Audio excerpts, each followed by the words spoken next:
I am going to call this debate to order on resolved. The rights of an adult woman take precedence over the rights of a fetus. And for our first speaker, we've planned the first couple. We are going to go to Melanie Black. Melanie, go ahead and unmute. You have 4 minutes. Okay, I'm going to try really hard to do 4 minutes. So just a little bit of my background. I'm a mom. I have a 3-year-old daughter. I also worked at community mental health. I'm a mental health.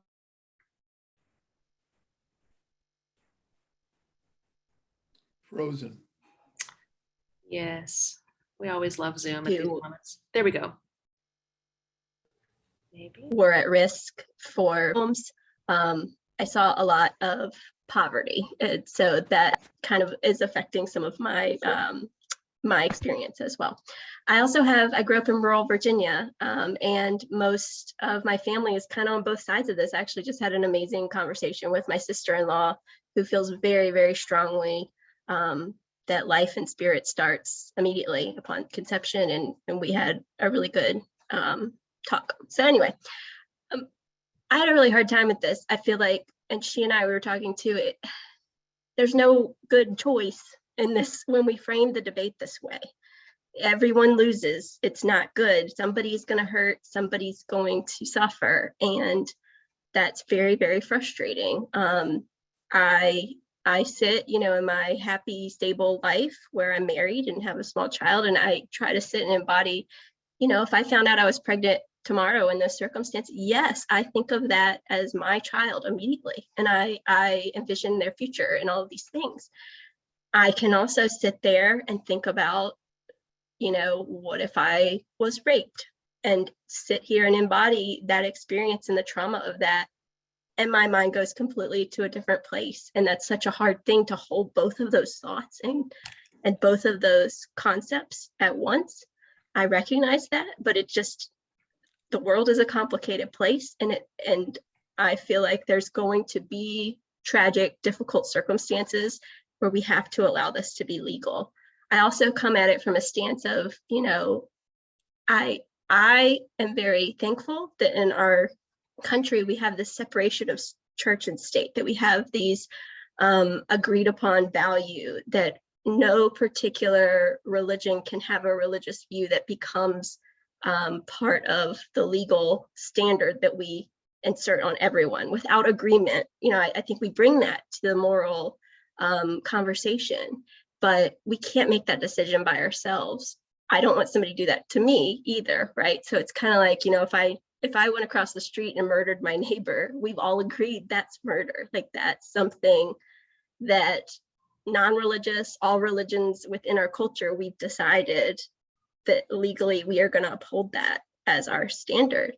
But not everybody believes the same thing about when life begins. You're going to get a big consensus about people who believe once it's viable. You're going to get people with heartbeat. You're going to get people with conception. And even within Christianity, we're not all agreeing. So I can't impose that on others and then be okay with that, within what we've decided. That's kind of where I go. My other big takeaway, especially talking with my sister-in-law, was like, again, I don't like the way we framed this. I feel like we will get so much farther with the amount of time and energy and money we're putting into this, if we could be having a debate instead about what are the best ways to reduce unwanted pregnancy. We could, almost everyone, 100%, we would be there. And why are we working on that? To me, like I said, I've seen some pretty crazy stuff, trauma. I've seen generational trauma. I've seen, kids who have been abused. I've seen kids who have known nothing about their bodies, girls. So I have to kind of hold these two things at once. And to me, the scale, when you asked me that question and I had to decide, I tipped slightly to this must be safe and legal in certain circumstances. All right. I think that's my 4 minutes. I was timing myself. Exactly. Good job. Yes. Jazz hands for our very brave first speaker. Thank you so much. So we're going to start with one of the pre-submitted questions. And so many people submitted questions when they registered, and here's one of those. Pro-choice women often say, "It is my body, my choice." How would they respond to the assertion from pro-life people who say, "No, the fetus has different DNA from the mother. So while the fetus is in your body, it is not your body"? Thoughts? Yeah, so again, I could only speak from my own, understanding of that, but I could see where someone would say that in the sense of where a lot of people draw that line of viability because of that, probably, right? Because, sure, DNA is different, but until viability outside of the womb, like you're dependent upon the mother to survive. Which honestly, viability is amazing. I know, people, I think it's like 22 weeks now, which is really cool that we have that, but that's, a separate thing.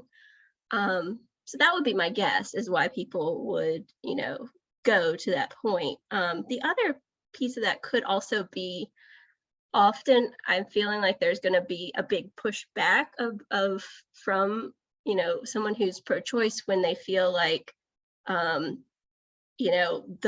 the entire rights, when it becomes black and white, right? When the laser focus gets so intense on we just must stop all abortions all of the time and make it illegal no matter what, I feel myself become defensive of that because that feels too simple, too black and white. Like that feels like that's going to, it makes me think like, well, there's so many more complicated issues here. Why aren't we talking about how this happened in the first place? Why aren't we talking about, how to reduce unwanted pregnancy? Why aren't we talking about the larger social issues that create these situations that are really tough situations for people? Mm-hmm. So I don't know. I don't know. I can't speak for others, but Yeah, that's something that happens. wonderful. For me. Thank you. Mm-hmm. And then we will take one more question from Clark Ellis. Go ahead and unmute and address your question to me. Madam Chair, I would like to say, first of all, that in all of these cases of an unexpected or undesired... This is a question, right? Okay, well, can I at least... Yes. I have to make it as a question? Yes, for this part. Okay. Why is there any difference between the moment of conception and the actual birth? All the DNA is there, everything is complete, nothing is added. Why is there any difference at all? Great, thanks. Go ahead, Melanie. So I think this is where everyone's going to have their own personal belief and experience about this. That's what we talk about, right? Whether it's religion or other beliefs, science, anything that comes in, and everybody's going to think about that. If we're going to go science, what I think a lot of folks would say is there's a big difference in potential for life versus actual, like the life is existing and happening, right? So people are going to disagree about that, right? So somebody's going to say, well, no, the life is existing, whereas another person is going to say, sure, those cells are there for the potential for life, but they're not there yet because they can't exist outside of a woman's body at that point, is the way I would see that. Again, I personally, though, feel like through my own spiritual beliefs that there is a very important part of that conception, but I can't impose that on others, is how I feel. I can't impose my belief on someone else because I recognize that everyone's going to have a different place here. Alrighty, and with that, the speaker is thanked. Jazz hands for our first speaker. Excellent, yes. All right, and just a reminder to folks to pay attention to your chat. So I would now like to go to a speech in the negative. And so for that, we'll go to Tamara Bayou. Tamara, go ahead and unmute. You have 4 minutes. Thank you. Can you hear me? Yes, ma'am. Okay, wonderful. Mother Teresa very famously said, honesty and transparency make you vulnerable. Be honest and transparent anyways. So here we go. The potential overturning of Roe v. Wade has sparked a firestorm of debate, and rightly so. In the ethics world, it is one of the most difficult conversations to have. And if I'm honest, my mind has changed over time in how I approach the topic. My younger self stood on the side of choice. However, today I stand firmly on the side of preserving life, all life. I presume the other speakers and perhaps some of you will have fundamental differences on some of the issues, but my desire here with each of you is to share a couple of my convictions and begin a worthwhile and productive conversation. Perhaps the most publicized controversy in this debate is one of the mother's rights, which is seemingly an ethical play on autonomy. Control over one's desires and medical treatment is just. However, I object to any one human being's desires or rights superseding another. This is a critical issue with the law that exists today. The fetus is dependent in the womb, depending on its mother for life. The initial bond of trust between human beings is set immediately upon conception. Why do we allow a law that utterly destroys that initial bond of trust? If we propose we all have rights, we cannot support a law that does not grant those rights equally to all, and this includes the unborn. This practice is utterly void of justice for all. There is simply no alignment in the rights of the mother and the child regarding abortion. Perhaps this is quite obvious. However, if it is, why not a law? Why not a passionate insistence that indeed all rights of humans remain intact, especially under the law? Do we wish to be known as a country that preys on those who have no voice? Do we wish to be known as a country that preys on our most vulnerable? I do not deny there will be crisis scenarios in reproduction where an intrinsic conflict exists. This is a heartbreaking situation and should be handled between a woman, her family involved, and her doctors and caregivers. Important to note, however, is this is a small percentage of abortions. Personhood points to a set of capacities to try to define the wholeness of an individual, and in the case of abortion, a fetus. Consciousness and self-awareness, ability to feel pain, capacity for relationship, capacity for independent movement. These are the constant capacities trying to be defined. And the challenge is once you begin marching down this path, there is absolutely no stopping, as this conversation will quickly turn into a number of different ethical questions. If we begin to justify abortion on this basis, what prevents us from doing the same for the elderly, those with mental illness, and those with genetic disabilities? We must stop searching for terms or conditions to deny protection to the unborn or any human. Accountability is an obligation or willingness to accept responsibility for one's actions, and it is time we hold each other accountable for where we find ourselves today. We have failed the unborn, and in turn, we have failed their mothers. The number of reported abortions in the US alone since the decision in Roe v. Wade totaled 63,459,781 as of January of this year. 45 state health departments consistently report the abortion data. And critical to note is this number reflects only voluntary reported cases and does not include 5 states who choose not to participate, which are California, New Hampshire, Alaska, West Virginia, and Oklahoma. California has the largest population in the country, sitting at over 39 million people. When that combined number is divided by the number of years since Roe v. Wade, we arrive at the number of 1.295,097. This is the average number of abortions per year reported in the US alone. This number should shock you. Roughly 63.5 million lives. Why have we not acted as a united front to save the almost 63.5 million lost to abortion? Why do we sit silently? Just because we do not witness it every day does not mean it isn't real and it isn't happening. And perhaps we need a reminder that inaction is indeed an action. I will argue that we all have a responsibility to end this silent genocide created by a systemic injustice. First, let us be in union as one humanity that has respect for all of creation and law. Let our moral compasses lead us north always to greater cooperation and in union with each other. And lastly, please let our ethics bear witness to the previous 2 so that we may achieve clarity. History is not a closed continuum, and I'll be holding my breath and hoping for a new phase of work on this topic where perhaps we can make it easier to be good. And I pray we will be in unity in our response to abortion and let their hearts beat. Thank you. All right. Jazz hands for our first negative speaker. Very brave. Thank you so much. All right. So many questions once again. I'm going to start with one from the pre-submitted questions, and I'm allowed to say you. I'm the only person in the room who's allowed to say you. So I'm going to give you a kind of tough one, Tamara, but I think you can handle it. And so, Okay. but it's just because of you spoke about rights, and this one is about rights and pretty serious things. So this person says, already where I live in Texas, we are seeing girls as young as 9 years old, victims of rape and incest, who are being forced to go through pregnancy and childbirth. Here is the corollary question to the main debate question. Do the rights of a fetus take precedence over the rights of girls to be protected from the consequences of sexual assault? This is a full 3 months of food without needing any refrigeration. Sorry, folks. Sorry. Do your best. Well, I live in Texas, and I'm going to tell you that I don't think that any of us have the laws exclusively correct. And I'll say that not even in Texas do we have anything, in my opinion, that makes sense and allows for these intrinsic conflicts that I mentioned briefly in my presentation.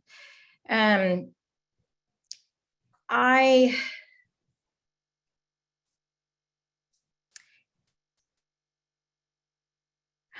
have I don't want to get emotional, but I have an 11-year-old daughter, and I don't know what I would do in that situation.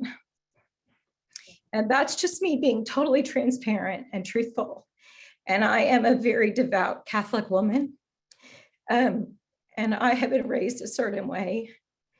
But that is a trauma that I'm sure happens, and I pray I never know. And that is part of the intrinsic conflict and what makes this so hard. I'm sorry.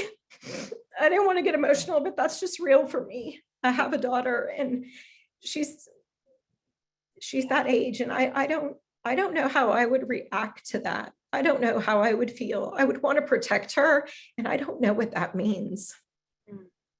And that's my truth. And I'm sorry if that's not a really clear answer. Oh, it's the best. Thanks for making me cry. I'm sorry. You're never going to get a speech. All my friends said, don't do it. Don't do it. Oh, geez. I'm just kidding. Thank you. Thank you for that. And honestly, that's exactly the kind of answer that makes this kind of conversation possible. So thanks. Okay, one more question, probably easier. Do I get an easy one now? I don't know. We're going to find out. Let's go for Suzanne Maricol. Go ahead and unmute and ask your question to me.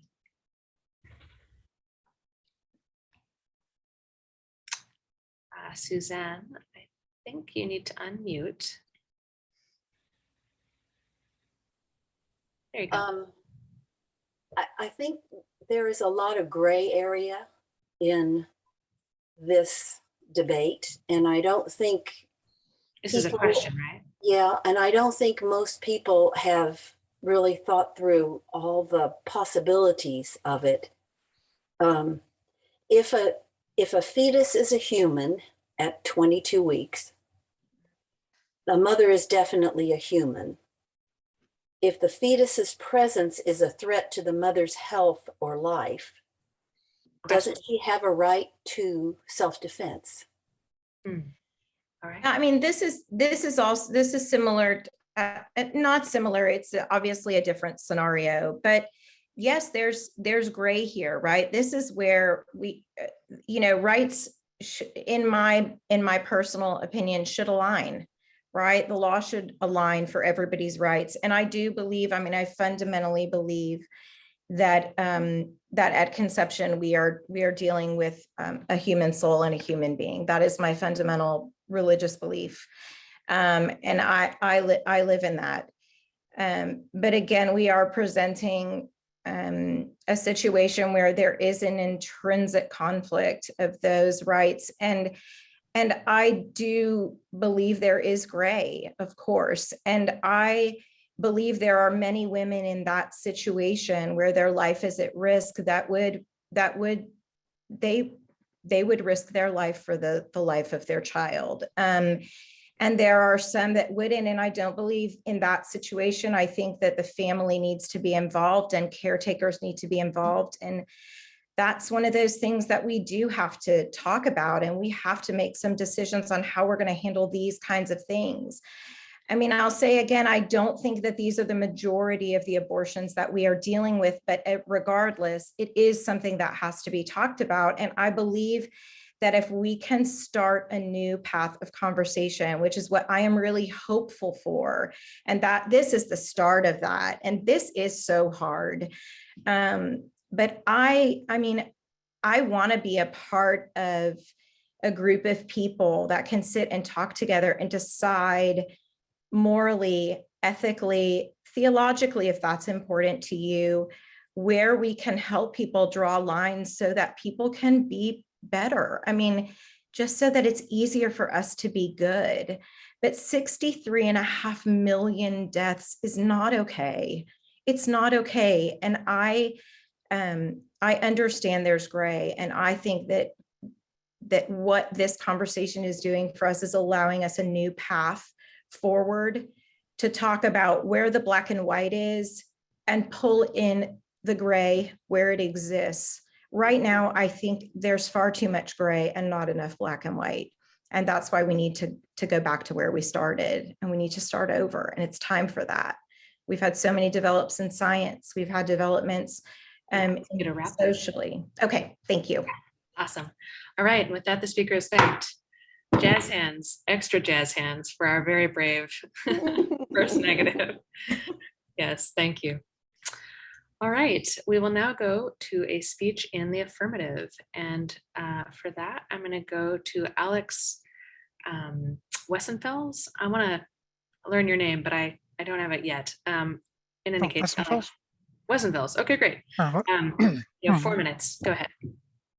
Oh, okay, thank you. So it appears that many of the loudest conversations that we've probably heard and read about have to do with issues that I think get away from the fundamental question, and I'm glad that we appear to be talking about it here, which is, when does a human organism in the course of its development become a person or an entity that we would ascribe rights to, such as the right to continue existing?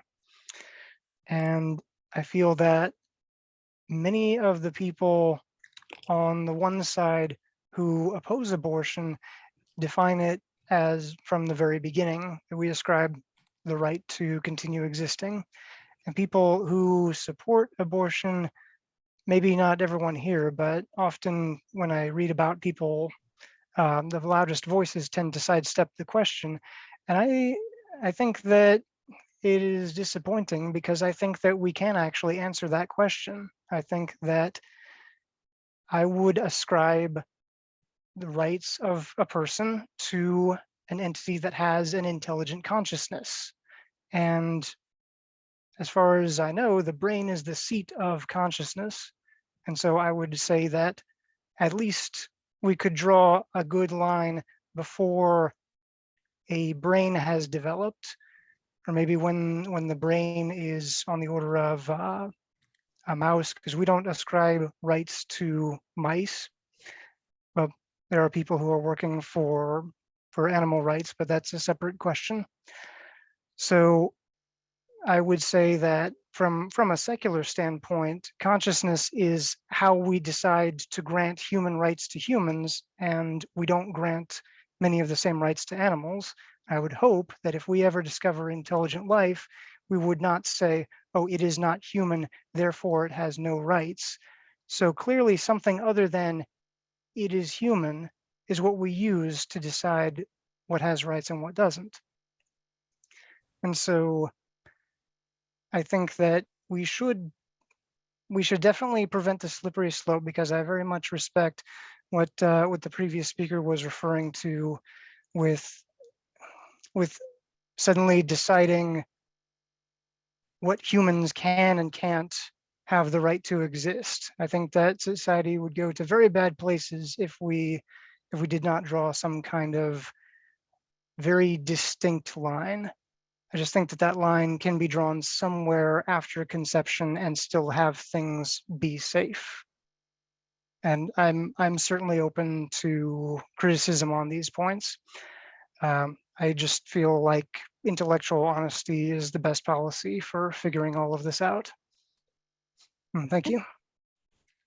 Jazz hands for our excellent second affirmative. All right, questions for the speaker. Let's start this time with Matt Griscom. Go ahead and unmute and ask your question to me.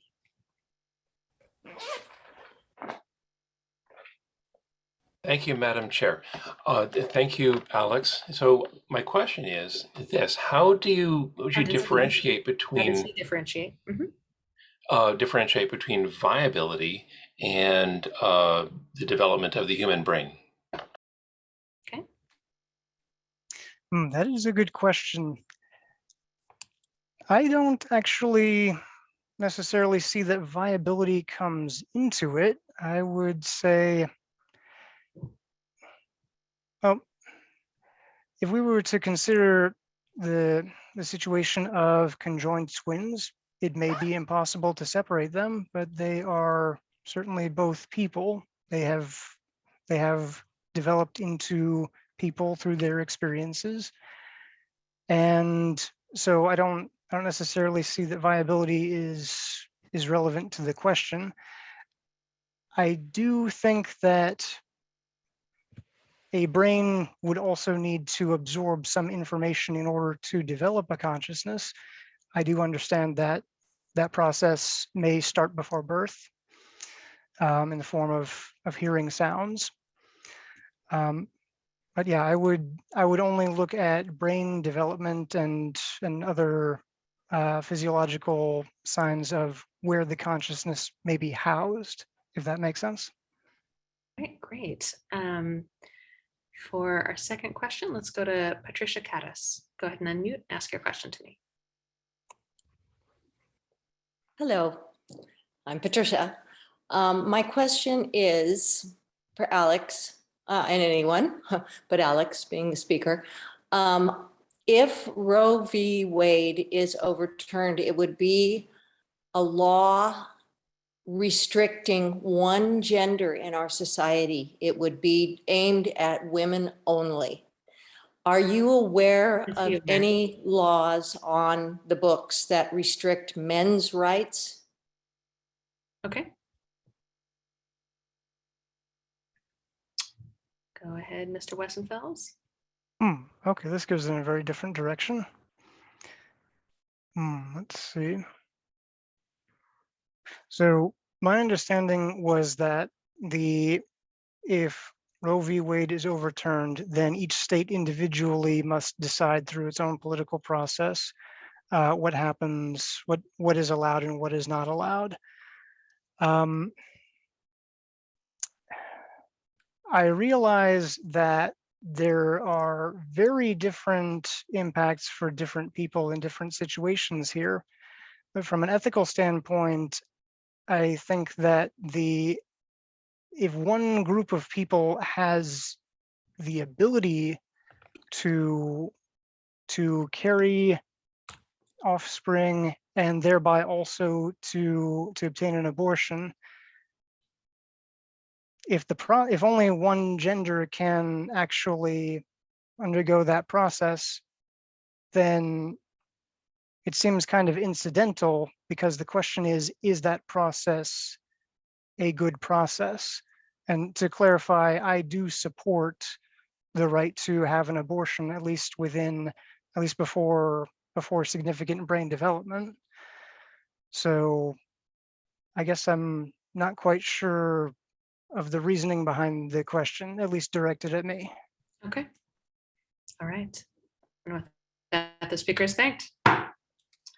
Jazz hands once again for good questions asked and good answers. All right. We will move on in just a second to our next speech, but just a couple gentle reminders. The first is we fixed the chat settings, so you can now chat your web. A couple folks, thank you for letting us know that wasn't working. It's working now. And also that you should raise your Zoom hand if you want to ask a question or give a speech. You don't need to chat your whip if you want to ask a question, only if you want to give a speech. So chat your whip if you want to give a speech, raise your Zoom hand either way.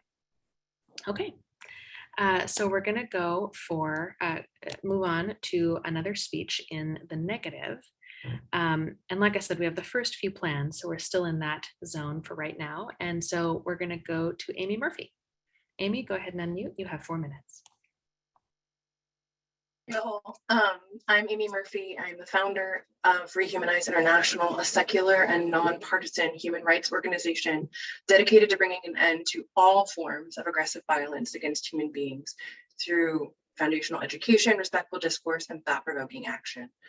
This philosophy of human rights for all human beings is called the consistent life ethic, and I adopted this stance rooted in nonviolence as a teen. At 16, I was an atheist, feminist, queer, pro-choicer. On Valentine's Day, an ex forced himself on me and raped me. March went by and April came and I still hadn't had a period. I was panicking, thinking that I was pregnant by my rapist, thinking of nothing but abortion. Word got around to him that I thought I was pregnant, and eventually he came and pulled me out of class. He said, Amy, you need to get an abortion. I'll drive you and I'll pay for it, but you need to get it taken care of. If you don't get an abortion, I'm thinking I might kill you. In that moment, I very begrudgingly became pro-life. I'd taken biology. I already learned the scientific fact that sperm-egg fusion of a same parent species creates a new distinct living member of the same species. For those who doubt this fact, I reference here a 2016 medical school textbook, The Developing Human, Clinically Oriented Embryology. Quote, human development begins at fertilization when a sperm fuses with an oocyte to form a single cell, the zygote. This highly specialized totipotent cell marks the beginning of each of us as a unique individual. Basically, the terms zygote, embryo, and fetus are all merely markers of age and dependency, not moral status. I think that up until I was threatened, it hadn't occurred to me how abortion ended the preborn human's life. But when my ex-boyfriend threatened to kill me, I suddenly felt a stunning and sharp solidarity with the prenatal child. I knew that what he was telling me was, you're an inconvenience to me and to my future, therefore I'm going to kill you. And I didn't want to be like him. In fact, I didn't think anyone had the right to be like him, to be intentionally and aggressively threatening harm against another human, another creature with a rational nature. I could see that abortion is a tool of the patriarchy. So I also understood what so many women go through if they are pressured or coerced by partners, family members, academic and business institutions in our society that see the cisgender wombless male body as normative. Understanding that violence couldn't be the solution, I was drawn further into feminism because the foundational principles are equality, non-discrimination, and non-violence. As I've learned from abortion providers and their manuals, abortion functions through intentional starvation, dismemberment, or poisoning. A successful elective abortion always aggressively kills a defenseless member of the human family. To allow abortion is to permit discrimination against certain humans based on age, ability, or dependence. Except in the extremely limited case of ectopic pregnancy, this is not an act of self-defense. And moreover, children are owed nutrition, housing, care, and protection from their parents and guardians. We can see that because violence is an act of discrimination, it creates a structure of inequality. Therefore, any sort of feminism that supports abortion actually reinforces structures of inequality, discrimination, and violence. At the same time, there are complex systems of oppression and marginalization that lead people to want abortion. And yes, everyone does love someone who has had an abortion. Therefore, pro-life people need to exist in a posture of humility and compassion, work for systems of restorative justice, and healing the communal trauma of abortion instead of seeking punishment. Simultaneously, we need to meet pregnant people and their families in building life-affirming systems of social support that serve pregnant people and their preborn children. All right, jazz hands. Thank you for that. So we will go to questions, and we will start with one from Susan Davis. Susan, go ahead and unmute and ask your question to me. Thank you, Madam Chair. I'm wondering what the accountability mechanism should be for the boyfriend who threatened the speaker and impregnated her, and what she thinks feminists would say should be embedded in the law to bring about accountability for the 63 million pregnancies. Thank you. Mm-hmm. Thanks. Go ahead. Thank you, Madam Chair. As a feminist who is learning more about post-carceral justice and basically like restorative and transformative justice models, I think that's a system that we should aim for, not only when it comes to after abortion, but also in the case of rape and sexual assault, generally speaking. I really see incarceration as a last ditch sort of effort, I guess, to keep society safe, that if we don't need it to keep society safe, that we shouldn't be inflicting the harm of our prison system onto anyone. So that being said, I do also think that people, like boyfriends, partners, etc., who impregnate their girlfriends or wives or partners do have a responsibility from the moment of fertilization to provide for that child and the pregnant person in question. That should start immediately, basically as soon as you have a positive pregnancy test.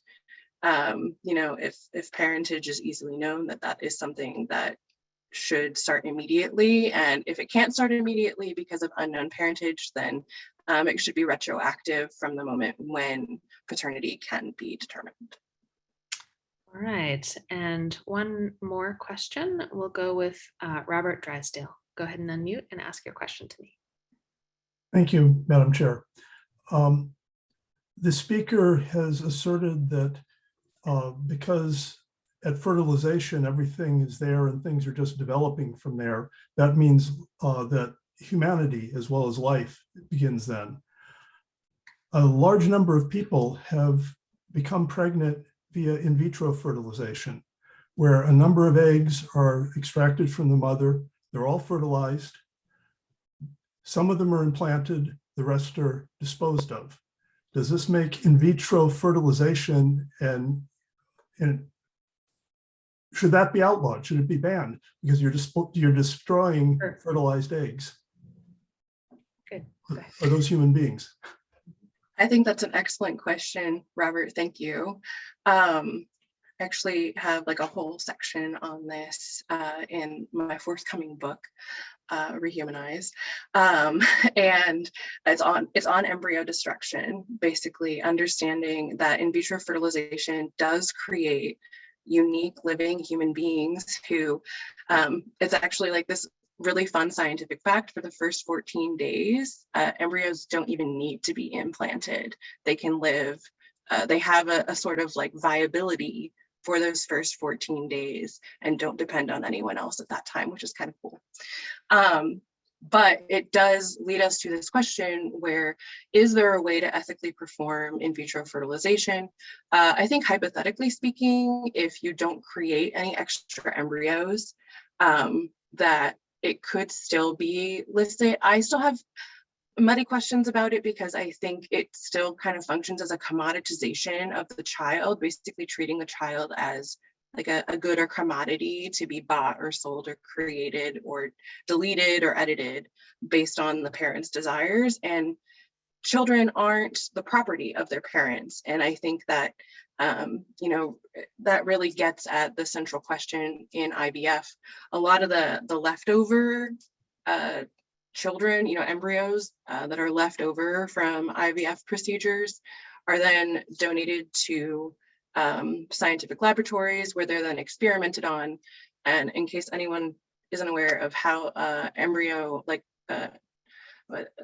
embryonic stem cell research works.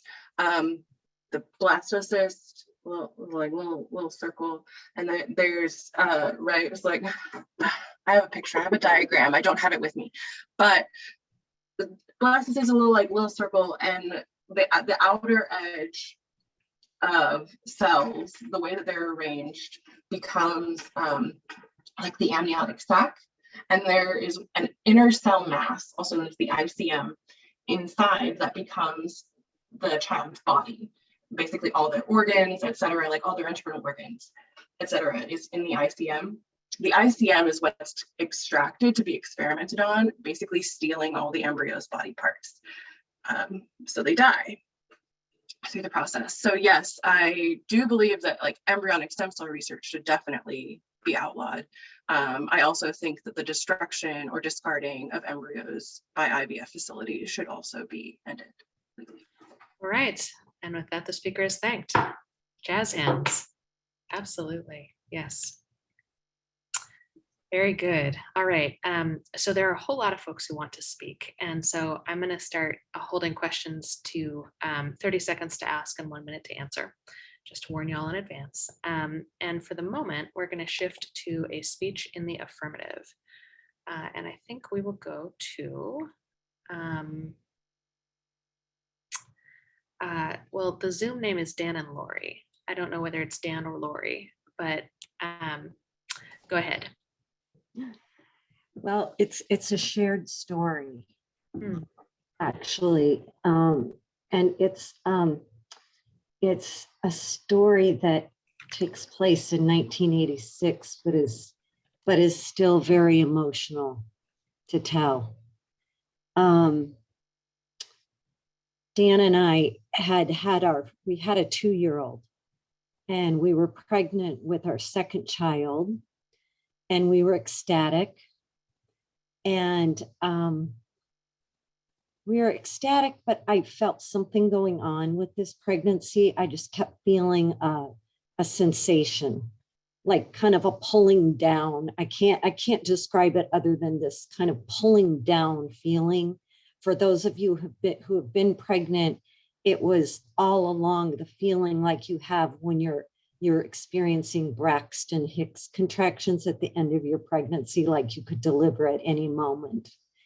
And we went away to New York City. And when we came back, our answering machine was lit up with, I don't know how many messages from my OB-GYN. And we lived in Pittsburgh at the time. And we called him and he said, I've been trying to reach you for days. Your AFP test turned out badly. And I forget if the value was high or low, but he said, you've got an extra piece of 5 chromosome and we need to do more tests. And long story short, they did more tests. They did amniocentesis, they checked our blood, and the baby had this extra piece of number 5 chromosome. And we were very fortunate because my father is an OB-GYN and he consulted his geneticist and they counseled us and we had social workers counseling us. We were so young. I think we were 28 maybe. And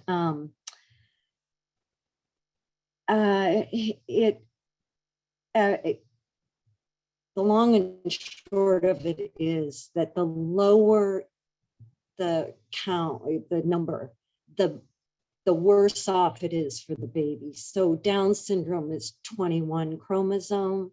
This was 5. And my father told me that very rarely do these babies survive. And if they do survive, they don't live even after they're born. And that often the mothers bleed to death. They go into spontaneous labor and they bleed to death suddenly. And so Dan and I had to make a decision.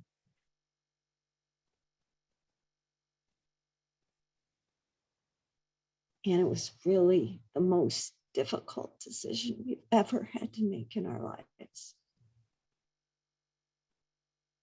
And to this day, I remember one time we were in Scotland and I saw a little plaque with a baby in a Bible verse that said from Isaiah, I hold you in the palm of my hand, and I just lost it in that cathedral.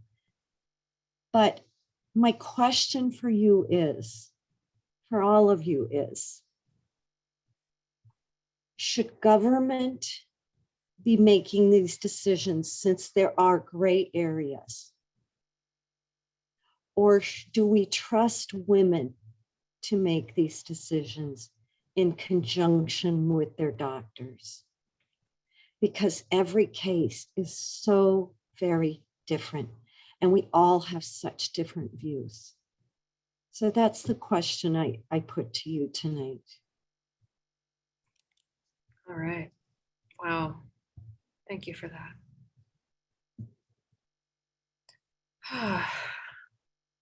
Questions? I think we'll start with one from the pre-submitted questions, which is it possible to be pro-choice and at the same time accept a SCOTUS ruling, a Supreme Court ruling, that determines this to be an issue addressed at the state level? So I'm sort of asking you to answer your own question a little bit. Is it possible to accept the SCOTUS ruling that we make this a state by state mandate? Mm-hmm. In my mind,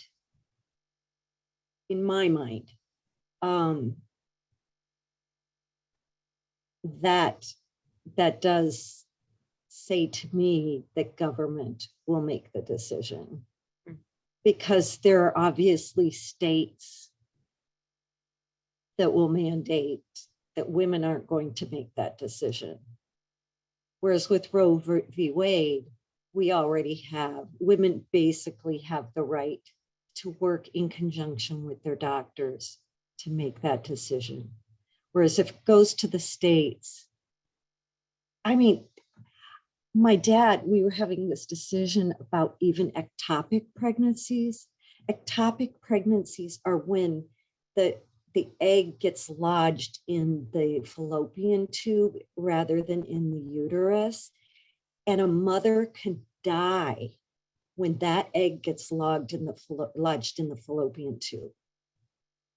And we were wondering out loud during our discussion, with some of these very, very extreme laws, whether it would be illegal to have a surgical procedure where you're excising that egg from the fallopian tube. So there really are these very gray areas, and there are some states that are very adamant that they're not going to have any exceptions. So I think it's a tough thing to move it to the states, personally. Yeah. All right. With that, the speaker is thanked. And yes, strong jazz hands. I really just want to say we'll go to the next speech in a second, but I just want to say that I'm grateful, and I think the room is grateful. There have already been several people, women, who have shared really intimate and painful stories. And thank you for trusting us with them. Thank you for the gift of that. All right, we will now go to a speech in the negative. And for this, where are you? We're going to go to Sharon Gray.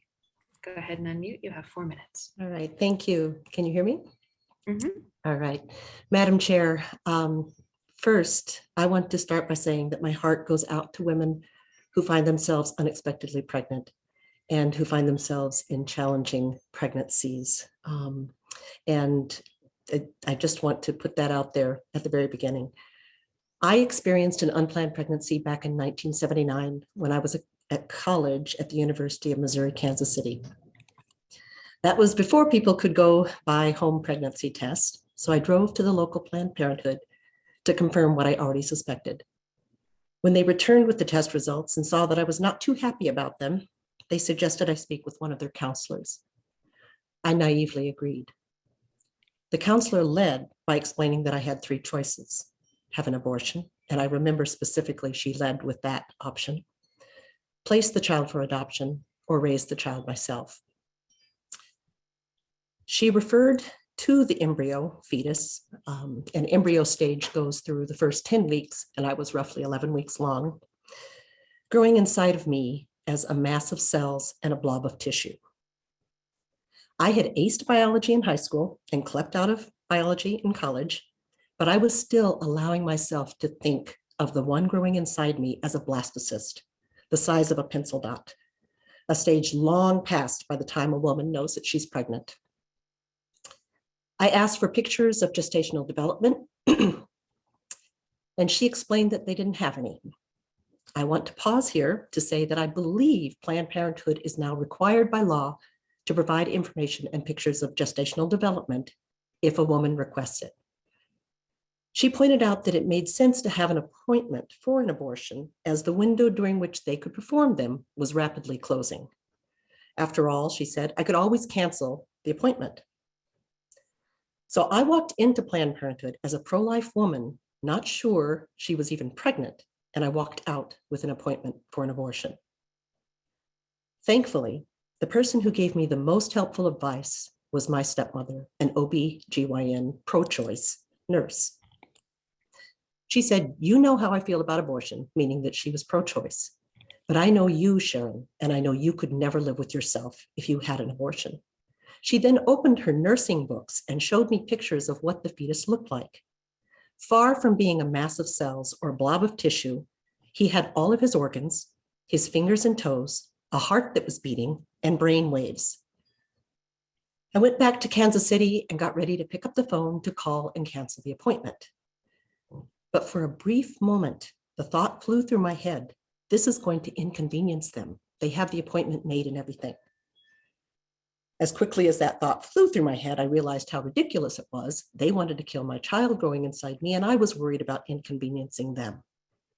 But I wonder how many other women have gone through with abortions against their gut or their heart instincts because of what I now view as paternalistic and disempowering cultural attitudes.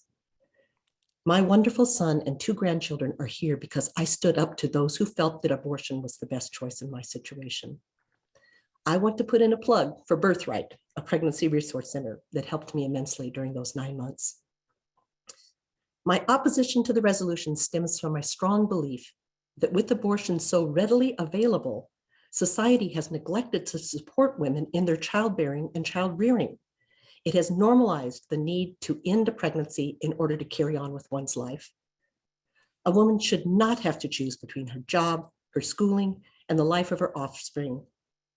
I'm a proud member of Feminists for Life. Their slogans include women deserve better and peace begins in the womb. There are two types of rights: liberties, which only require that others not interfere, such as the right to life, and claim rights, which involve a claim on another and entail obligations or responsibilities of another. But I believe we err when we view the rights of the fetus as being opposed to the rights of the mother. That's where our society has failed. They are deeply and intrinsically and beautifully entwined with each other. And finally, I want to stress that for some to say that pro-lifers don't provide for women and their children after babies are born is just as specious a remark as saying that those who are pro-choice are pro-abortion. So both of those are not fair to either one of the sides. Thank you. All right. Jazz hands for a wonderful speech. Yes. Questions.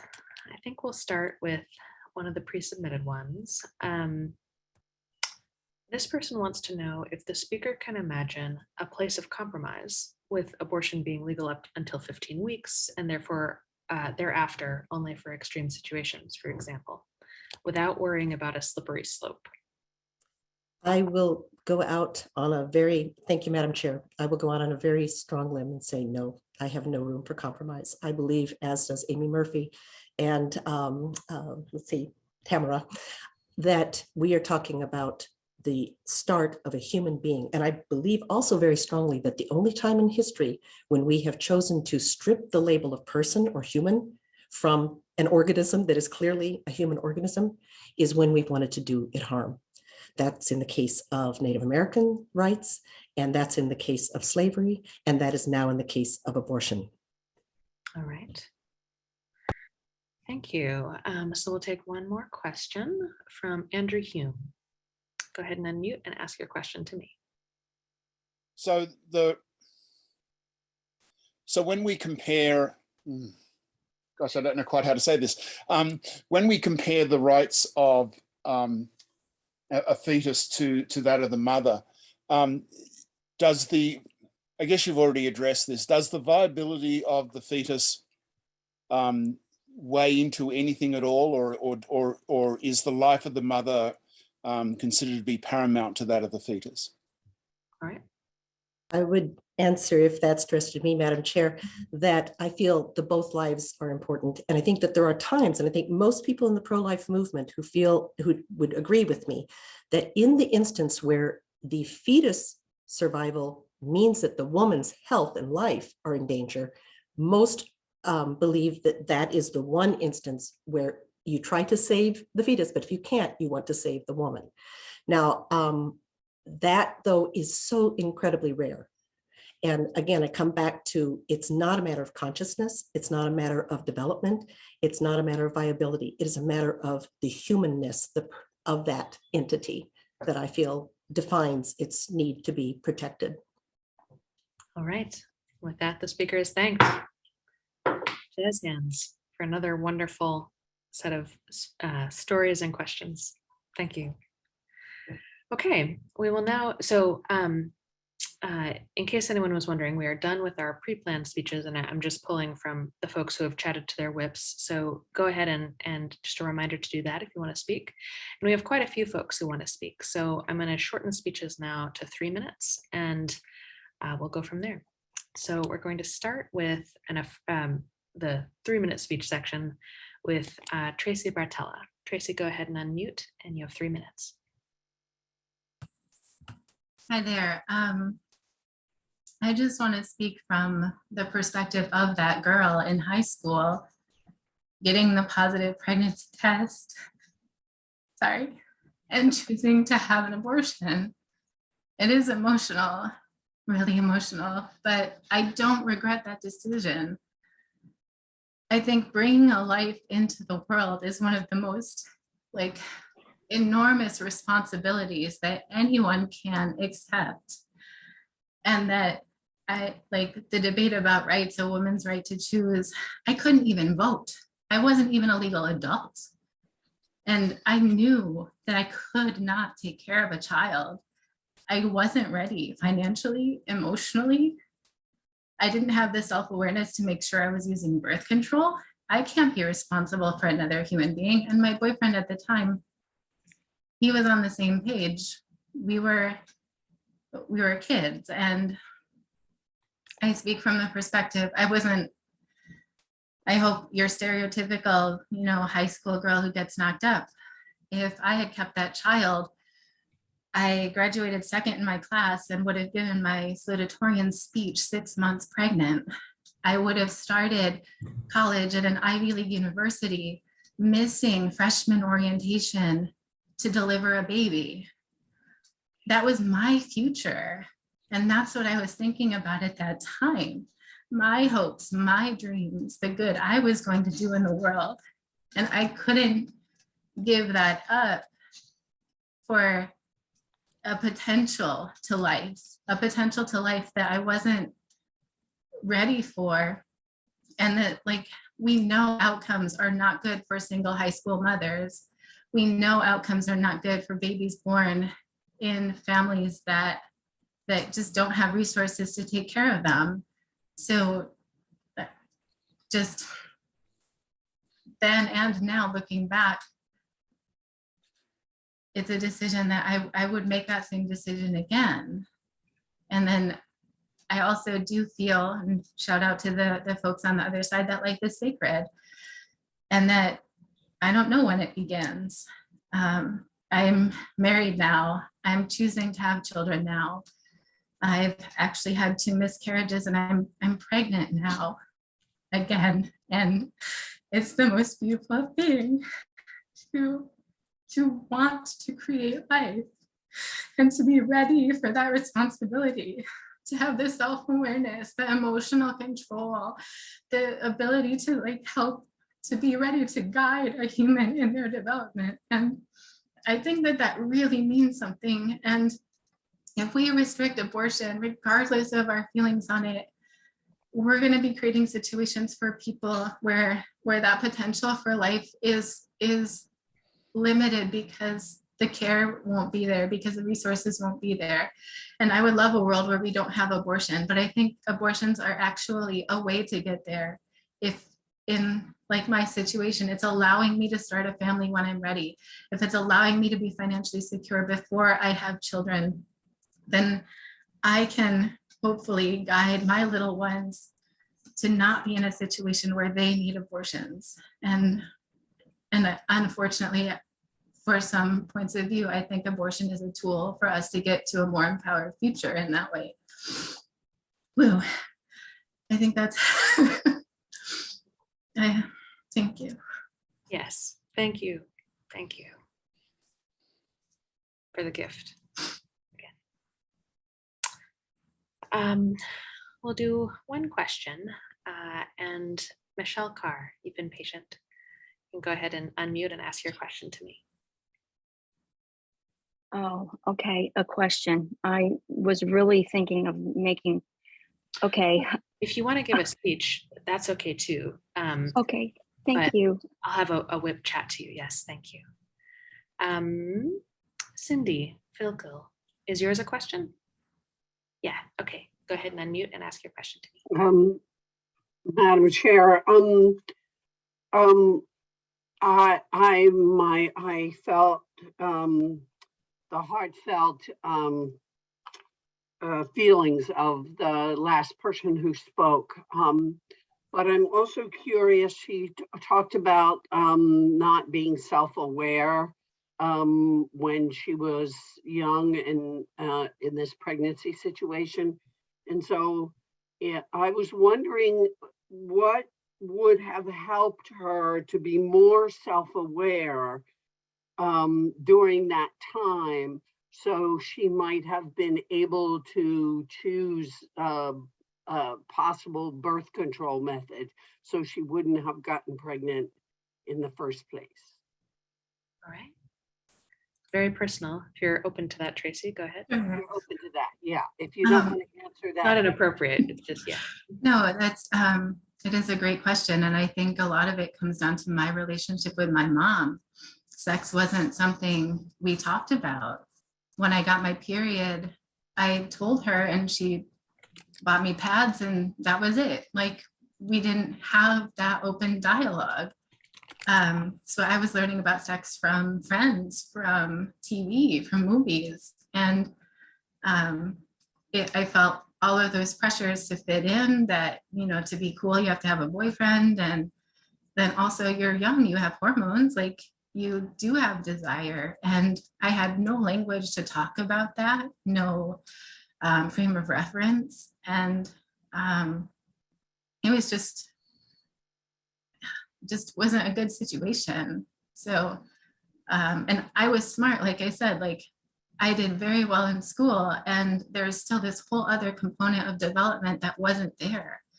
And I don't think that's abnormal for girls, at least 20 years ago when I was growing up. And that's why I want to do better with my own children and have those open conversations. Wonderful. All right, and with that, the speaker is thanked. Jazz hands, absolutely, once again. All right, so we will now go to a speech in the negative, and I think we're going to go to Leah Ashford. Ms. Ashford, go ahead and unmute. You have 3 minutes. So I really want to thank everybody for how well this conversation is going. I know I was very anxious just even coming tonight because voices are so loud out there.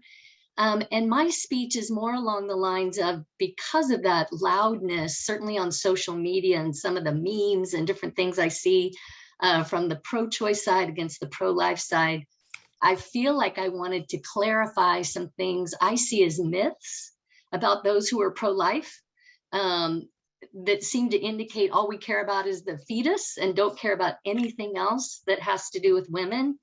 And so I wanted to just clarify some of the myths, certainly from my perspective, and also ask the other side, what are some things you think pro-lifers hold on to as myths for those in the pro-choice side? I'd love to hear that. So for me, I just want to clarify, because I'm pro-life and I care about all life, I am against the death penalty. I believe in second chances for people. I'm against that. I support gun restrictions. I do not want to see any more children killed from gun violence. I support helping immigrants who are fleeing danger in their countries. Our church helps, rehome refugees who've been coming here to Modesto, California. I also support birth control because I think it's better to stop a life from starting than ending it after it starts. And I see a lot of memes that seem to indicate we don't care that having a woman not be able to get an abortion means she can't support her child or take care of her child. And honestly, since the 1980s, when that started being said, people in pro-life created crisis pregnancy centers or resource centers all across the country that provide diapers and rent and car seats and take in women who might be kicked out of their families and do everything we can to support a woman, certainly who wants to have her baby but feels like she can't support it. And also many people in my church and churches throughout our city are involved in foster care. I grew up in a family that took in foster kids. We ended up adopting 2 into our family and also had many that we helped who went back to their moms when a mom, recovered from addiction or whatever it might be, why she couldn't have her child at the moment.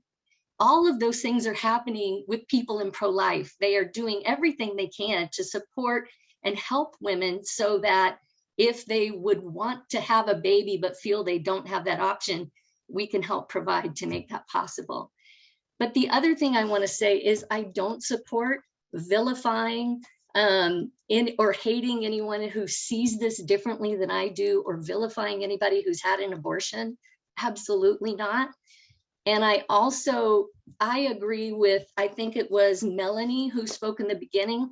I would like to see this conversation shift to how can we help women who, how can we help stop pregnancy before it starts, help people not get pregnant when they don't want to be. Even to the case of, can we normalize vasectomies for men who know they're not ready to have children? Can this be about men and not about women? Because a vasectomy can be undone once they get to the point where they think, okay, now I'm ready to be responsible. Can we work together to stop violence against women or make sure every single mother gets child support? Can we do all those things together instead of fighting each other is what would be my hope. So that's my speech. Thank you. All right. Yes, please. I'd love to see that world. Wonderful. So we'll go with questions for the speaker. I'm going to go to John Ballman. Go ahead and unmute. Ask your question to me. Madam Chair, the speaker says a lot of things that I agree with. It expresses a sentiment that I agree with wholeheartedly, and I'm wondering if in an attempt to bring down the heat and to cool off the rhetoric, if she would call out some of the people on the pro-life movement, many people in pro-life movement who are calling roughly a third of the women in the United States, murderers, to me, a human life is a human life, and anyone who kills, murders a human life should go to prison for life. And is it helpful to describe this medical procedure as a murder? That's really my question. And would you not achieve your goals and the goals that I share with you by calming down that rhetoric and maybe thinking of a medical procedure as a medical procedure and not as a murder? All right, complex. Go ahead. I think all I can say for myself is I've never called it a murder, and I've never seen it that way. And I realize people on our side do. Oh, I'm sorry, I can't hear you. I muted you, John. Oh, okay. Sorry. My question was, would you be willing to call out Would people you be willing? in the pro-life movement? Sure. You'd be willing. Yeah. And I would actually tell them they should be against the death penalty and all those other things I said. I would absolutely do that. Yeah. Okay. Yep. Great. And with that, the speaker is thanked. Jazz hands. Yes, absolutely. Thank you. So we will now go to a speech in the affirmative, and let's go to Michelle Carr. Michelle, go ahead and unmute. You have 3 minutes. Oh, wow, thank you. Okay, I want to say this. I have tremendous respect for anyone who is pro-life, and I have tremendous respect for anybody who is pro-choice. And I see it this way, and this is not brought up for some reason. People who are pro-life think life is sacred no matter what. That is a religious position that we have respected from time immemorial all over. Life is sacred. Who doesn't think human beings are important, right? Okay. The pro-choice folks, myself, my feeling is the most important thing on earth is to reduce human suffering. And that allows me to have abortions. That is the most important thing. Okay, so that's one issue. It's a religious issue, and I don't understand why it's not framed that way. We're talking about this like, we don't even talk about that people have a right to their religion or not having it, or whatever version of it they want. That's not part of this discussion. I don't understand why. And then secondly, is a fetus, we keep talking about fetuses as babies and human beings and persons. Is that a scientific fact? When is a fetus a person? A fetus is a rapid developmental stage. And most doctors will agree that it's about 24 weeks when you have a cortex and neural tracts that can feel, think, and suffer. And it takes time. Okay, so most countries limit abortion to like 15 weeks. Why? Well, and that's what the Supreme Court Justice Roberts wants to do. Why? Probably because that is humane and dignified. But technically, we don't have a brain that feels and suffers until about 24 weeks. Okay, so what is brain death anyway? Brain death is when the brain is no longer functioning and you take people off life support. And why does that happen? Because their brain doesn't function anymore. They have to pass the test, and if they're brain dead, they're dead. You take them off. And you have to have a functioning brain to be a person. Just like a fetus has to have enough development to be a person, to be equal to a woman, in my humble opinion, my religious opinion. And I feel like I get kicked to the curb because my religion isn't pro-life. So it's not a religion and it doesn't matter. And I don't get a voice. It's like, no, my value is to reduce human suffering. And that's why I've worked with poor people for 24 years. I work with the homeless. I have had 2 abortions myself. And if I didn't, I wouldn't have my child. I wouldn't have been a person who started a free clinic for homeless women and children. I wouldn't have a master's degree. I would have a miserable life. I wouldn't be the person I am. I am so grateful and proud that I made those decisions. Those were good for me. And they're based on my reasoning, my own personal thinking. I thought for myself and I made the right decision. And I really don't appreciate being called I'm a bad person. I think I'm a good person. And I think I'm allowed to my religious perspective. And that's it. All right, jazz hands. Questions for the speaker. Ms. Murphy, go ahead and unmute and ask your question to me. Thank you, Madam Chair. Addressing the larger concept of personhood, some have said that the very concept of personhood is an illegitimate social construct that has been used throughout history almost exclusively to discriminate against whole classes of human beings based on arbitrary factors like race, gender, sex, religion, etc. So based on this idea, and given that, the quotes that I shared from the embryology textbook, I have a list of at least 20 others that share the scientific fact that fertilization, a new human organism is created. Do you think it's possible? Does she think it's possible? Thank you.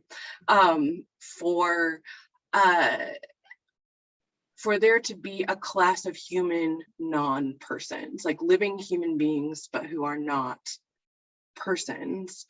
And this is not like from a religious perspective per se, just a philosophy perspective. Okay. Yeah, there are living persons who are non-persons. You are a living person when your brain stem functions, but your brain is dead. And you're because those are lower functions coming from the heartbeat, comes from the brain stem.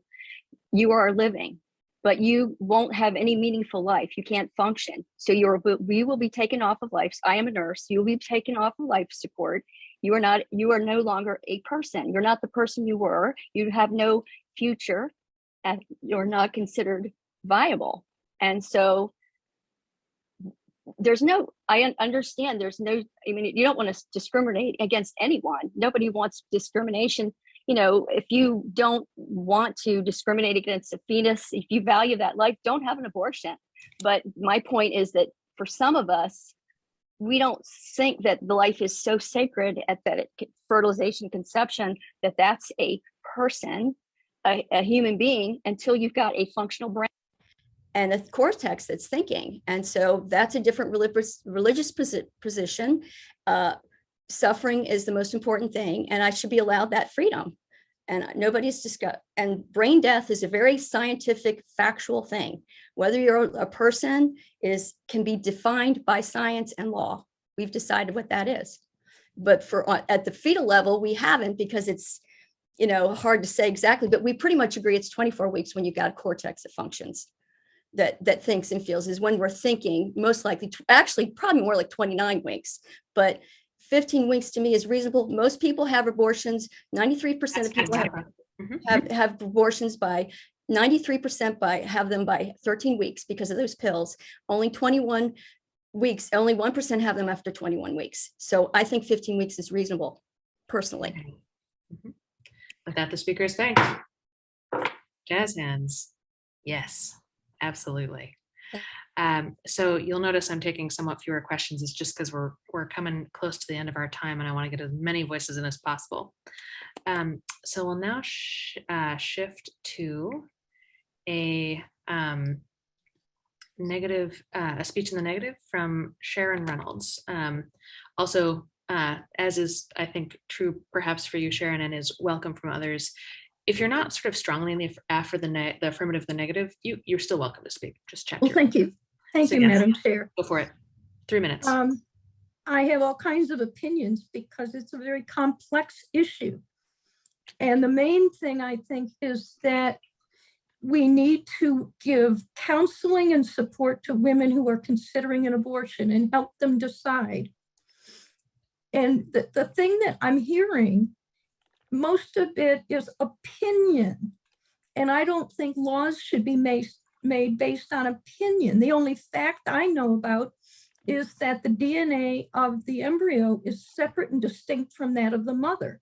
So therefore, I think it would be better to not make it, generally speaking, legal, but to have the women who really want to get an abortion get counseling from really qualified people, and then be able for those people to agree to it if it seems reasonable for that particular individual.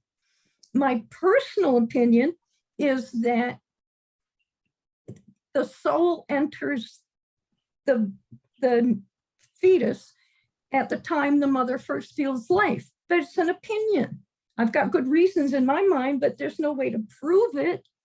And so I think there, but I also know that most women, when they get pregnant, even those that have been trying to get pregnant, when they first find out they don't want to have a baby right then, it's like, oh no, not now. And so they need to have time to calm down. I also think it should be made easy for women to be supported however they need during the pregnancy and give the baby up for adoption.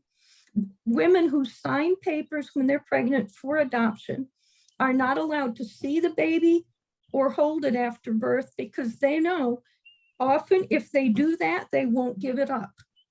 So it's something to really give thought to. When I was in school, a psychiatrist talked to us and he said he would never agree to a woman having an abortion because he had taken care of so many women in their 40s that had had abortions that ended up feeling terribly guilty when they got into their 40s. And he did not know any way to predict who would end up feeling that way.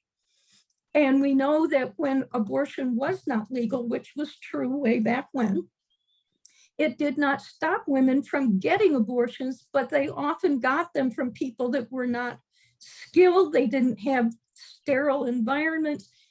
I personally took care of a 19-year-old who came in after a botched abortion with one quart of pus in her uterus. Her mother had helped her get the abortion. Her mother was feeling terribly guilty. The same day, I saw a 16-year-old bleed to death after a botched abortion. So that was a big piece in the decision originally to make it legal. And I do think women, it needs to be discussed individually with each person and trying to see. And I really don't think any woman who truly does not want to have a child should have one, because the woman is not going to function well, and it will be terrible for her and for the baby.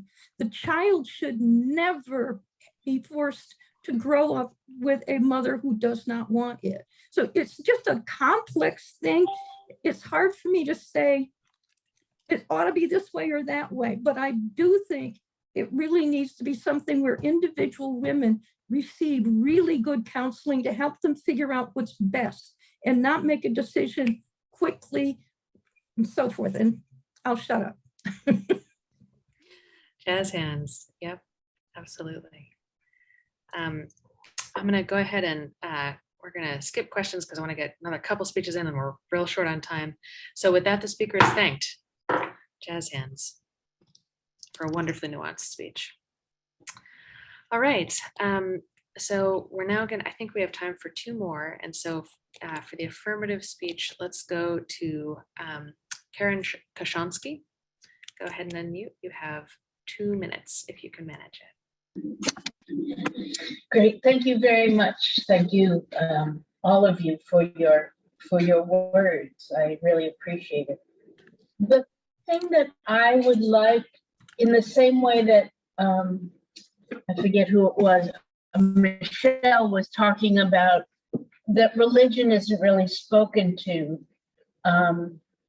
You know, as a Jew, I know that it is Jewish law that until the baby is born, the focus is for the woman.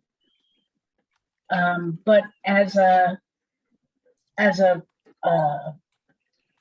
political person, I'm very aware that privileged women have always been able to get good abortions. And I think it's much more of a class issue than is presented. And I am sorry that that discussion is not right up there in the middle of any discussion about Roe v. Wade, because even if Roe v. Wade is overturned, privileged women will be able to get abortions. And poorer women will end up with abortions that will be botched, might be botched, not necessarily, but could be easily botched. And I'm sorry that that discussion does not come into play. I'm done. All right. Got the speakers thanked. Yes, jazz hands. Absolutely. Thank you for that. And for a speech in the negative, that was very short, and so we might even have time for, we'll see. We're gonna go to Sue Emmel. Sue, go ahead and unmute. You have 2 minutes. Thank you. It would be a miracle if I were able to do this in 2 minutes. I'll see what happens. So I have an unusual voice here because I am what I call a failed abortion. And I don't know too many people who can speak to this subject in the way that I can. I didn't have a very good relationship with my mother.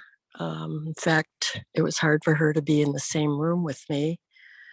I often wondered about that. It hurt me very deeply. I didn't understand. I felt very unwanted, wondering what's wrong with me.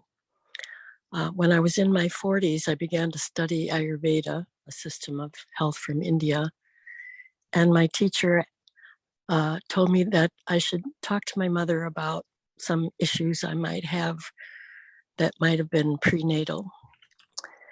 I was able to get a hold of my mother.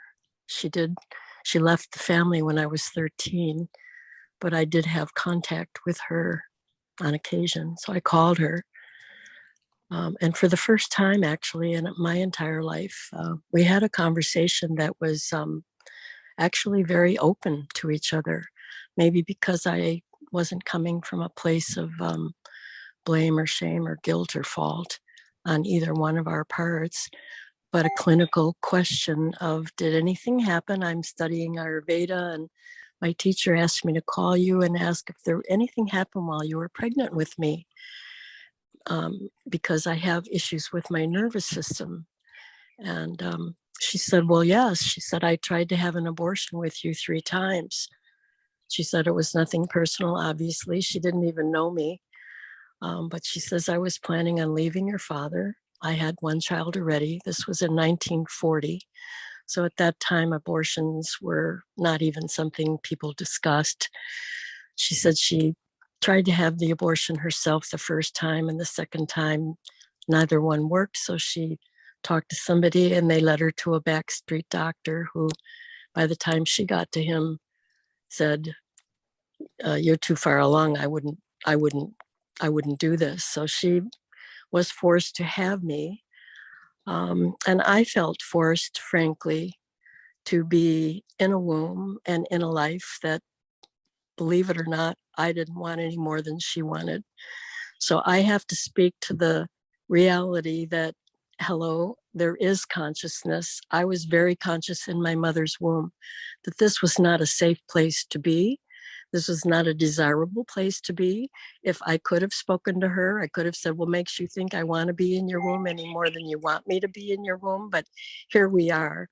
And I must say that after we had that conversation, and I continued to study Ayurveda, and I continued to do the work with me that is very, very, very deep, deep, deep, deep trauma work, which I'm still doing, frankly.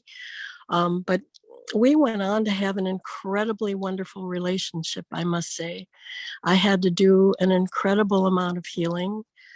I think she had to do an incredible amount of healing herself, because I'm sure for a mother who does go through with having a child, whether she wants to or not, it's just as difficult for her as it is for the child. And everybody who has to suffer, people like we are, because we're suffering people. So I could say a lot more, but in the interest of time, I'll leave it at that.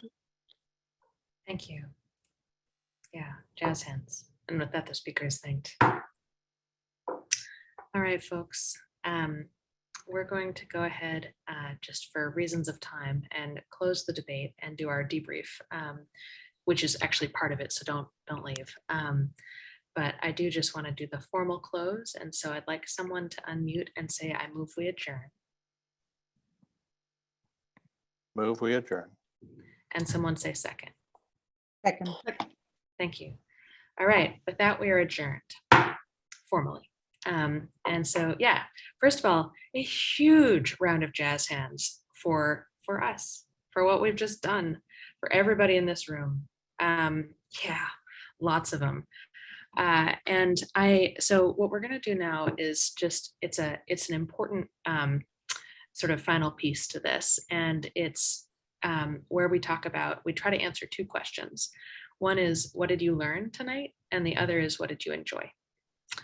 And you can take enjoy as a sort of sober kind of enjoyment, if as feels right to you. But yeah, I'd like to invite folks to raise your Zoom hand, and I'll call on you and you can answer one or both of those questions.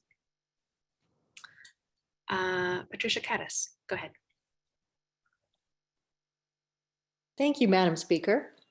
I am very passionate about this issue, and what comes to mind in terms of what I enjoyed about this is particularly the one speaker, and I'm sorry, I have forgotten her name, that I believe she's a Californian as well, that spoke to the fact that she is pro-life, but she is also anti-death penalty and very much, respects human life and cares for the less privileged and that sort of thing. I think that is something that is so overlooked. I also strongly believe in one of the last speakers when she spoke about how privileged women will always have access to abortion. I think that is highly unaddressed. I think it is true. I think if Roe v. Wade is overturned, I think that poor women, of course, will bear the brunt of it. And I think that's horrible. I think it's horrible. I think nobody is pro-abortion. Stay with, yes, learned and enjoyed. Nobody is pro-abortion, as far as I know. I am not pro-abortion. I am pro-choice. I believe strongly Starting to sound that. a little like a speech. No, okay. Sorry. I believe that that laws that govern the body are aimed at discriminating. Okay. Alrighty. Well, thank you. And yeah, so I am going to sort of try to keep us to what did you learn and what did you enjoy, only because there's so much, so much more good stuff we could say, but it's just a matter of time. So thank you for that. Sarah Silver, go ahead. Thank you, Madam Chair. Good to see you again. I do want to say how much I have enjoyed listening. I would have participated, but I'm getting over a short illness here. But I so enjoyed this debate. It has taught me how complex and nuanced this issue is. It's not a winner-take-all. It's not a red-blue issue. It is highly nuanced with enormous shades of gray. I also learned in general that there's tremendous reverence for life on both sides of the debate. So thank you. Wonderful. Thank you. Other folks, things that you learned or things that you enjoyed. Dace, go ahead. I'm pronouncing it right. Yeah, hi. Can everyone hear me okay? Mm-hmm. Okay, great. I want to echo that. I think what I learned more than anything is the incredible amount of nuance that's in this conversation that you do not get to see in the media, period. Like, there's so much more I could say, but it is insane how nuanced this conversation was. I didn't even I'm not going to define anyone right now, but I feel like I just learned that there's such a thing as a pro-life radical feminist. Like, I don't know if that's true or not, but like it's just, the fact that we're able to have these conversations is incredible. So much nuance. And I really enjoyed the fact that there was space for everyone to bring ideas and share where they're coming from and why, and also to have the emotional release and have all of that be okay, and people aren't being attacked for it. I just think it's wonderful. So thank you for everyone for being here. This is truly a brave thing to do, I feel like, for every person that showed up. Much love to everybody. Thank you. Thank you. Thank you. Yeah. And I'm going to take as many comments as we can. We won't have time for all of them. And so you can put them in the chat too. One I want to call out from the chat is someone said, "This is the bravest Braver Angels event I've ever experienced. And if Congress could hear all these voices, we would arrive in a much saner place." Paulina, I know that you had wanted to speak, so at least what did you learn or enjoy? Mm-hmm. Yes, thank you, Madam Chair. I think what I was both amazed and grateful for, blown away by, was the last speaker, because that is a very, very unique situation in regard to this whole controversy. And I'm so grateful that that person is with us and supports the question that I wanted to ask throughout this, and I've wanted to ask for years, which is, are we really in control of anything? I'm a person of extraordinary faith. I'm in connection with something that's beyond this material world. And so the question I ask is, if we really want to see ourselves as people of faith, should we not say that there is a higher power who is in control? I mean, clearly the higher power is the one who resulted in the life of that last speaker. This is delightful, sincerely delightful, and it's veering a little into speech territory. So I think. Thank you. I'm done. Yes, thank you. Mm-hmm. All righty. So many here. Michael Gardner, go ahead. Yes, hi, thank you. I just want to say how I had this great speech written and timed it and all, but y'all didn't miss anything. The speakers tonight were the ones that needed to speak and were great. And I actually have hope that we can discuss this as a nation if we just turn off the Twitter feeds and stuff and actually listen. Mm-hmm. Mm-hmm. Beautiful, thank you. Melanie Black, go ahead. Oh, hey, sorry. Yeah, I really appreciated the nuance as well. And I think I really liked hearing, particularly from someone who identifies pro-life, who wanted to kind of, like I said, change this conversation and get back to, I mean, what we could probably all agree on, which is how do we keep these situations from happening in the first place? And in that way, protect women, protect our communities, protect vulnerable people, things like that. I really appreciated hearing that. I also thought it was a really interesting way to frame the personhood as consciousness. I just had never heard that before, and that was an interesting thought for me to explore. So thank you for that. Mm-hmm. Yeah. Okay, 2 or 3 more. Richard Root, go ahead. What did you learn, or what did you enjoy? Hi, I just learned that it's complicated. So there's a lot to it. I forgot what I was going to say, and a lot to it, and it seems because there's all these different types of abortions for different reasons, and that was interesting to see those different reasons, see them actual cases and all. Yeah. Mm-hmm. Thank you. Yeah. Jim McCarville. Yeah, I think I learned that if this is anything close to a cross-section of America, it is nowhere near where our 2 political parties are trying to take us. Mm-hmm. Pretty much universal jazz hands for that. Yep. Barbara Charam, go ahead.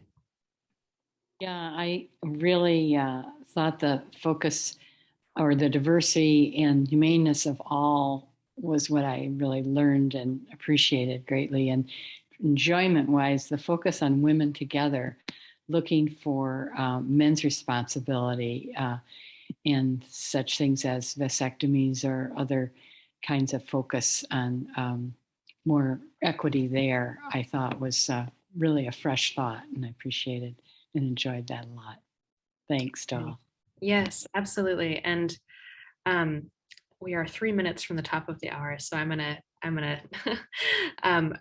wrap us there. But go ahead and put your comments in the chat, all of you who still have your hands raised. And I just want to say for myself that our whole team was a little nervous about this for probably obvious reasons, and I forgot to hope that it would be anything like this. I have been floored this evening by what you all have had the courage to say and to share. And I, see, now I'm getting emotional. I just, it feels like a little taste of what our world could look like. And so I'm really, really grateful. It's funny, in my intro, I made sure to mention that this could be personal for somebody. And yet I felt like it was personal for every single speaker, basically. And that so many people came forward with stories of pain and trauma and complexity and empowerment and all kinds of things. And I just feel blessed by this intensely. So thank you all for this. Okay, I'm gonna get my emotions under control. Meanwhile, Leslie, would you tell us about Braver Angels? How you can Hi, so this is what we call the membership pitch. I guess right now I would say the reason that I'm a member of Braver Angels is exactly because of conversations like this. And these are conversations that are very hard to have anywhere else because there are very few places that make safe spaces for them. I got involved in Braver Angels about 4 years ago, and I did it because I got tired of spending so much time being hateful and hating people who were on the quote other side from me. It got to be exhausting, dispiriting, and just very damaging. I would like to encourage any of you who are not already Braver Angels members to please join us. It costs a whopping $12 a year, although we'll take more if you want to give it. And to join us as volunteers. We need volunteers for the debate team. We need volunteers for a new initiative that we're doing to reach out to politicians and the political world to try to encourage this kind of interaction and increase civility in politics. So I think this has been one of the most powerful experiences of my life. And I really hope that more of you will join us. And I think there will be, if there isn't already, a link in the chat that will lead you to a page where you can sign up. That's right. Thank you, Leslie. It's braverangels.org. It's just go there. It's not hard.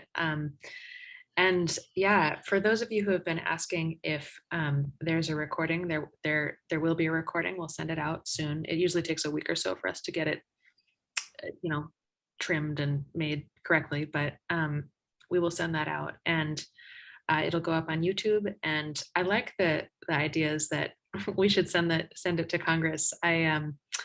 We'll see, but I actually, like I said, this is it's just different in kind from what everything else sounds like right now. And so yeah, I guess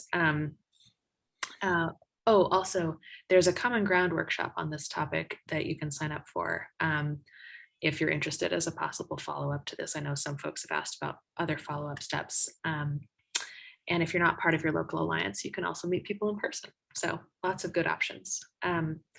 The last thing I'll say, and then we'll close out with a song, is just that I really want to say that, like, if this is what our country is made of, like if this is what we can do, then we're going to be okay.